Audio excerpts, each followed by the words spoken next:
Hicham Ayouch, bonjour et bienvenue dans notre émission, toi et moi. Ok, merci, bonjour. On va commencer par te présenter un petit peu. Alors Hicham, tu as 40 ans, donc scénariste et réalisateur franco-marocain. Alors au départ, tu étais journaliste, notamment pour France 3, Canal+, TF1.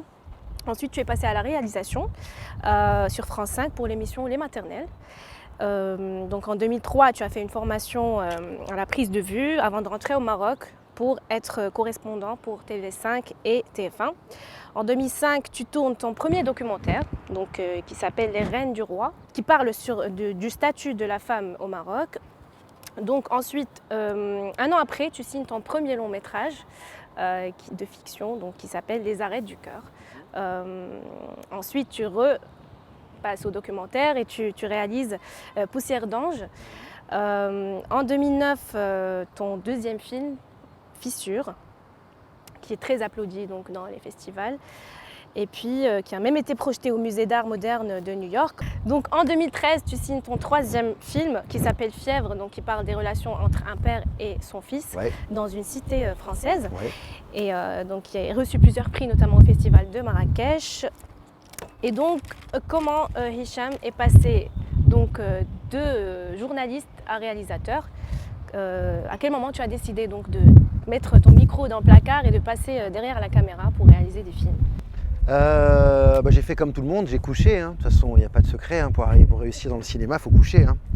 J'ai fait ça quand j'étais jeune. Maintenant, je suis un peu plus vieux, comme tu l'as dit tout à l'heure. J'ai 40 ans, ça va être plus difficile. J'ai plus d'abdominaux. J'en ai jamais eu, je crois. Écoute, plus sérieusement, je pense que journaliste, c'était une passion, c'était un rêve de gamin en fait. Quand j'étais adolescent, je voulais être journaliste sportif. C'était mon trip, un jour j'ai eu un trip et j'ai décidé que je serais journaliste sportif. Je l'ai été et donc j'ai vécu mon rêve et ça c'était génial parce que je pense que c'est assez extraordinaire, c'est un grand luxe dans la vie de pouvoir vivre ses rêves et ses passions. Et après j'ai fait du journalisme politique, économique, société et après j'ai eu le sentiment d'avoir fait ce que j'avais à faire dans le journalisme et surtout j'avais besoin de m'exprimer plus en fait et j'avais besoin tu parlais de micro tout à l'heure, j'avais besoin de prendre le micro, de m'en emparer et de dire des choses que j'avais envie de dire au monde et je pouvais le faire plus par l'art que par le journalisme. Je pense qu'on va s'envoler tous les deux là. À mon avis plus toi que moi parce que tu es plus fine, tu es plus légère que moi. Ah quoique, tu pèses combien? Ouais non, je pèse dans les 90 kilos, je pense que ça va aller. Non, je crois pas. Ouais, écoute, moi je le crois. Et okay. Mais donc voilà, et donc et comme j'avais déjà une base dans l'audiovisuel, parce que j'étais journaliste dans l'audiovisuel, donc j'avais déjà fait du montage, j'avais déjà tourné, etc. Ça m'a aidé, ça a fait une transition pour aller vers le documentaire, et après du documentaire, j'ai été vers la fiction, quoi. Voilà, et donc j'ai appris sur le tas, la fiction, j'ai appris sur le tas, j'ai pas fait d'école de cinéma, j'ai appris en faisant, j'apprends toujours en faisant. Et le fait d'être aussi dans une famille qui aime le cinéma, qui aime le film, ça t'a aidé aussi? Je sais pas, écoute, on n'en a pas trop parlé avec mon frère quand j'ai fait du cinéma. Ma mère est prof d'espagnol, on nous pense toujours qu'on est issu d'une grande famille d'artistes, mais on n'est pas vraiment issu d'une famille d'artistes. Ma mère elle est prof d'espagnol en France, enfin elle était prof d'espagnol, elle est à la retraite. Alors oui, Nabil, mon frère, est réalisateur, mais ça n'a pas été quelque chose qui a beaucoup joué, je pense, parce que c'était pas lui, c'était plus un truc qu'il voulait faire depuis qu'il était, je pense, plus jeune. Moi, c'est plus un accident de parcours en fait, comme peut-être demain je serai musicien ou je vendrai genre un restaurant sur la plage à Saint-Domingue, je sais pas de quoi demain sera fait, donc moi je calcule pas trop en fait, on va voir, je sais pas. Ok, parlons un peu de ton actu. Donc tu es en train de faire un film sur Thomas Sankara. Est-ce que tu peux nous expliquer les motivations derrière ce projet et d'ailleurs qui va sortir quand? Qui va sortir quand on aura réuni les fonds pour le faire. Donc j'espère que je sais pas, on dit les auditeurs, les spectateurs ou les webateurs de ton émission vont sortir leur portefeuille, ils vont donner beaucoup d'argent pour ce beau projet. D'accord, donc c'est un projet, tu es en train de chercher des fonds? En cours de financement, il y a déjà une partie du financement qui a eu lieu, il y a déjà le casting est là, le scénario scénario est prêt, donc là on est en train de chercher à finir de boucler le financement. C'est des processus qui sont longs, hein, les films, les longs métrages, ça prend beaucoup de temps. Et voilà, donc c'est un biopic donc, sur Thomas Sankara, qui pour ceux qui ne le connaissent pas est l'ancien président du Burkina Faso, qui était un grand monsieur, un grand révolutionnaire, un grand visionnaire, qui a fait beaucoup de choses dans son pays par rapport aux femmes, par rapport à l'éducation, par rapport à la santé. Et puis c'était aussi quelqu'un qui avait un message panafricain très fort, d'unité au niveau panafricain et puis d'indépendance par rapport aussi à la France et à d'autres pays, sans être jamais dans la haine, mais plutôt en disant, nous voilà, on n'est pas vos colonisés au niveau d'esclaves, on est des partenaires pour échanger, faire des choses ensemble. Et donc voilà, c'est un projet qui me tient beaucoup à cœur parce que je pense qu'on a besoin en Afrique de faire des films sur les femmes et les hommes qui ont marqué le continent. Il y a eu beaucoup d'artistes, d'hommes politiques, de femmes politiques qui ont fait des choses extraordinaires sur ce continent. Et souvent quand il y a des films qui sont faits, c'est des films qui sont faits sur les dictateurs ou sur des choses qui sont pas forcément sur les belles personnes, ou c'est des films qui sont faits sur l'islamisme, sur le trafic d'or, d'armes. Et je pense qu'on a aussi de belles choses à faire sur ce continent et ce film peut participer à cet élan. Tu te sens panafricaniste toi aussi? Ah mais grave!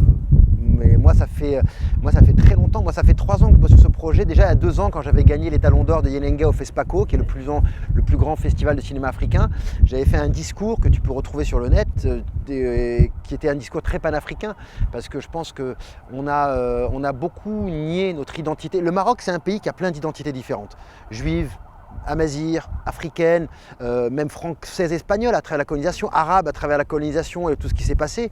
Et je pense qu'on a beaucoup nié cette identité-là et c'est bien qu'il y a à l'heure actuelle un vent panafricain qui souffle sur le pays et qu'on se rappelle que ça fait aussi partie de notre culture et qu'on est sur ce continent, là au moment où on parle. Là maintenant, nos pieds sont sur le continent africain.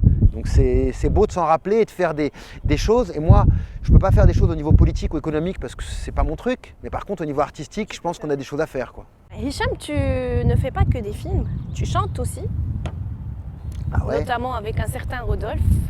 Ah c'est marrant, ouais, je suis allée sur ton Facebook. Ah ouais, t'as dû bien rigoler, je pense. C'était sympa surtout. C'était sympa. Ouais, tu chantes bien, je Ah bah trouve. merci. C'est juste une passion pour toi ou...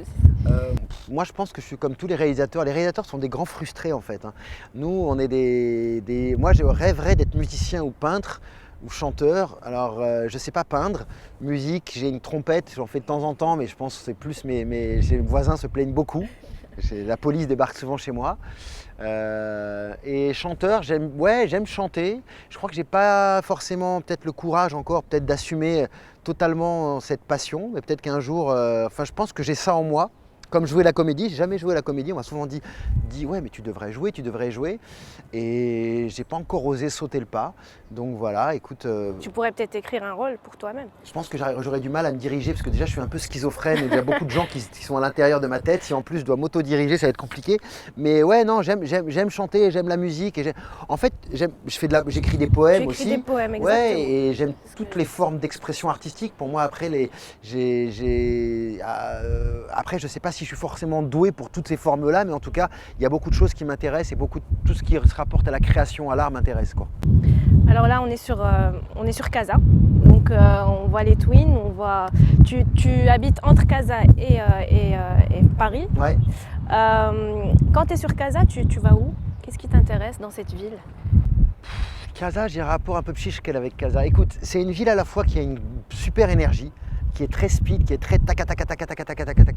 Mais en même temps, c'est une ville de business aussi. Tu parlais des Twins, c'est du business. Et c'est une ville où il y a une énergie un peu folle. Et je t'avoue que je rentre pas forcément. j'aime cette énergie, mais c'est pas forcément la mienne. Moi, je suis plus Tanger, des villes comme ça. Je suis plus dans des villes où il y a des villes un peu où il y a une espèce de poétique, où il y a une folie douce un peu qui règne. Donc quand je suis au Maroc, je viens à Casa parce que j'ai ma fille qui vit ici, donc je viens pour la voir et pour rester avec elle. Et en même temps, j'aime bien aller m'échapper à Mohamedia, aller aux Sablettes, à Pont-Blondin, tu vois, pour aller voir la mer. Et je suis quelqu'un d'un peu contemplatif aussi. Voilà. Sinon, quels sont tes projets, donc, à part Sankara? Tu as déjà des projets en tête ou Ben, écoute, là j'ai très envie de sauter, je t'avoue, parce que quand je suis dans le quand je vois le vide comme ça, je me dis toujours qu'est-ce qui se passe, est-ce que je vais voler ou pas? Non mais c'est pas parce que tu t'emmerdes, j'espère. Non, non, pas parce que je m'emmerde, parce que le vide m'attire en fait. Il y a un truc autour du vide où je me dis toujours qu'est-ce qui se passe quand on saute. Donc ça c'est un premier projet, donc je vais peut-être attendre qu'on en arrête l'interview avant de tester. Par contre, il faudra aller là-bas, je crois. Parce Ouais. que là, il y a un balcon. Ah, il y a un balcon. Ouais. Ok. Je vais t'indiquer. D'accord, c'est gentil. Et à part ça, non, je suis sur d'autres choses, mais le projet qui me tient le plus à cœur, c'est vraiment Sankara. C'est vraiment Sankara, c'est le projet dans lequel je mets tout mon cœur, toute mon âme, toute ma passion, toute mon énergie. Et j'espère que je profite d'être là au Maroc, tu vois, pour essayer de parler avec des gens. J'ai été parler avec des grandes entreprises. Je leur ai dit, voilà, il y a un vent là qui souffle et il ne faut pas uniquement gagner de l'argent en Afrique subsaharienne. Il ne faut pas uniquement aller prendre des choses, il faut donner. Il faut aussi qu'il y ait un vrai échange. Et j'espère que toutes ces entreprises, ou que ça soit même au niveau politique, à tous les niveaux, dans tous les décideurs dans ce pays, quand ils vont se rendre compte qu'on a besoin pour construire un continent, de développer son imaginaire. Tu vois, et donc c'est très important pour moi que le Maroc il soit partie prenante du financement de ce film. Donc je fais aussi le rôle de producteur pour ce projet. Je prends mon bâton de pèlerin et je vais demander de l'argent un peu à tout le monde. Et j'espère que ça va marcher et qu'on va réussir à faire un beau film, un grand film qui est à la hauteur du personnage. Merci. Merci Hicham. à toi, merci à vous. Et à très très très vite. Ah bah, peut-être on va t'accueillir quand le film sera sorti. C'est tout le bien que je me souhaite. Salut. Merci. À bientôt. Ciao.